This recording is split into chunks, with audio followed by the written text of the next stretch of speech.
Oh, hello there. Haven't seen you in a while. I hope you're doing well. Did you start making changes in your life? I hope you did. And if not, then at least you're trying to.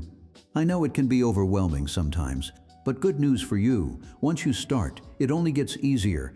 When you start doing just a little bit every day, it becomes part of your routine. You stop relying on a good mood or spontaneous motivation bursts, and it is easier to keep going.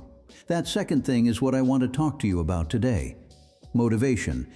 It is present in almost every aspect of our lives, and just like everything, it can be good or bad. It helps us start our journey with certain things. Take going to the gym, for example, but its main drawback is that it's not really consistent. If you were to go to the gym only after feeling a random wave of motivation, you would go there every day for a week and then stop for a month. Instead of spending 2 hours a day in that first week and abandoning it completely later, it is better to spend half an hour every day for a month and slowly increase the time. Even if you go there just to do a warm-up, you will build a habit, and the habit will keep you going, even when you lack motivation. But building habits is a topic for another day.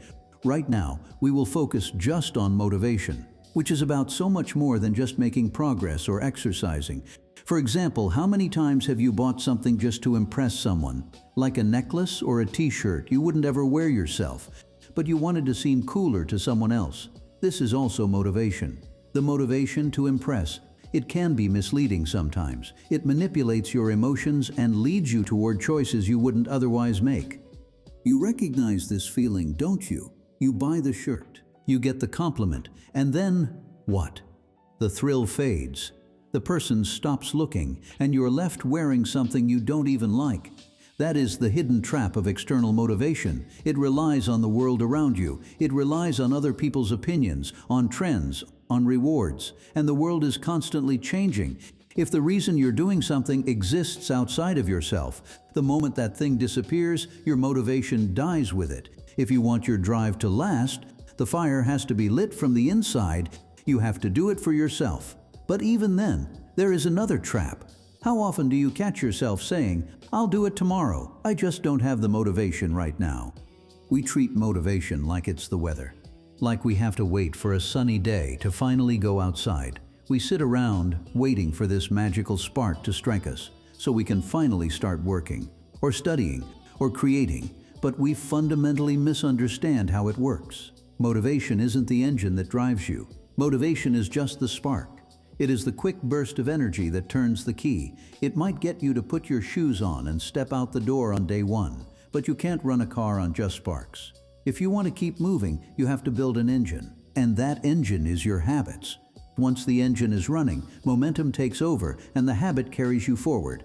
And the spark. You can't really control when it sparks, and you will end up waiting for it with taking the action.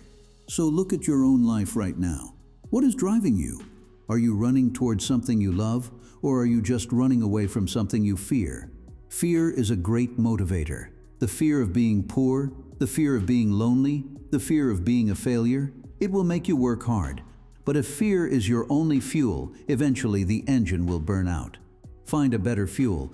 Find a reason that makes you want to wake up, rather than a reason that keeps you from sleeping. Don't wait for the perfect mood. Don't do it for the applause of strangers. Just take one small step today, even if you don't feel like it.